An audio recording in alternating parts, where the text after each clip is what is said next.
আজ আমি রান্না করব আলু পটল আর ডিম দিয়ে সুন্দর একটা রেসিপি।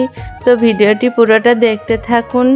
ভালো লাগলে একটা লাইক করুন এবং চ্যানেলটি সাবস্ক্রাইব করুন। যারা যারা চ্যানেলটি সাবস্ক্রাইব করেননি তারা চ্যানেলটি সাবস্ক্রাইব করুন আরও নতুন নতুন রান্না দেখার জন্য। আপনারা ভিডিও দেখেন কিন্তু কেউ সাবস্ক্রাইব করেন না, দয়া করে একটা সাবস্ক্রাইব করে যাবেন।